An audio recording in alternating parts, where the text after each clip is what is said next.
I used to think love was the one thing in life that could never embarrass you. Jobs change, bank accounts rise and fall, appearances fade with time. But love? Love was supposed to be a shield.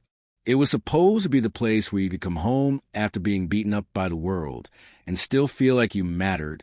At least, that's what I believed until the night my wife chose her career over my dignity. Her firm was the kind of place where the air smelled of expensive perfume, where every conversation had undertones of power and privilege.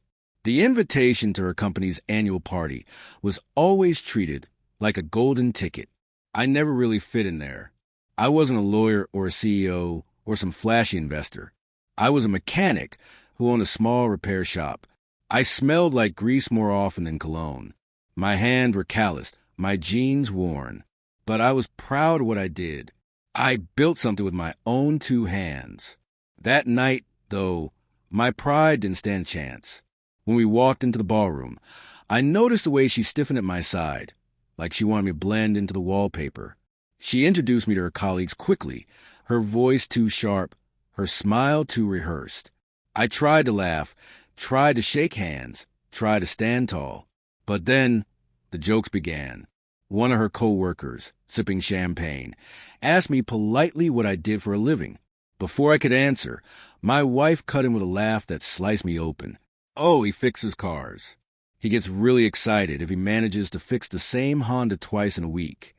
The group laughed, loudly, like it was the funniest thing they'd heard all evening. My wife leaned into their laughter, her cheeks flushed, not with shame, but with the thrill of being accepted by them. She wasn't my partner in that moment. She was their entertainer, and the punchline was me. I felt something inside me snap. I tried to swallow it down, tried to remind myself that alcohol loosens tongues, that maybe she didn't mean it. But when I caught her eyes, there was no regret there, only relief that the crowd loved her joke. And then it got worse. Another colleague, emboldened, asked if I was saving up to buy a real job someday. My wife laughed again. She didn't defend me. She didn't hold my hand. She didn't even glance my way. She let me stand there in my cheap suit, surrounded by people who looked at me like I was beneath them, like I was beneath her.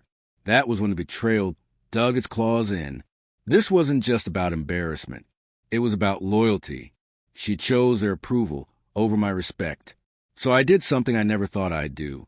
I set down my glass, cleared my throat, and in a voice steadier than I felt, I said, "Since my wife enjoys making fun of me so much in front of you all, let me return the favor. I won't be her husband anymore. As of tonight, this marriage is over." The room froze. Conversation stopped mid-sentence. Even the string quartet in the corner seemed to falter. My wife's laughter died instantly, her face draining of color. She looked at me like I had just set fire to the walls around us. "You can't be serious," she whispered. But I was.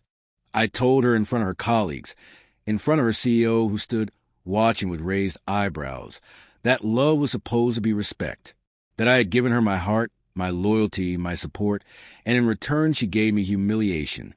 I told her that every bolt I turned, every late night I worked at my shop, was to give us a life together. And instead of standing with me, she stood against me. Some of her co-workers tried to intervene. They muttered about not making a scene. But the truth was, the scene had already been made. The moment she chose to laugh at me instead of stand by me, I wasn't going to clean up her mess. She reached for my arm, her eyes wet now, her voice cracking as she begged me to stop. But the damage was done.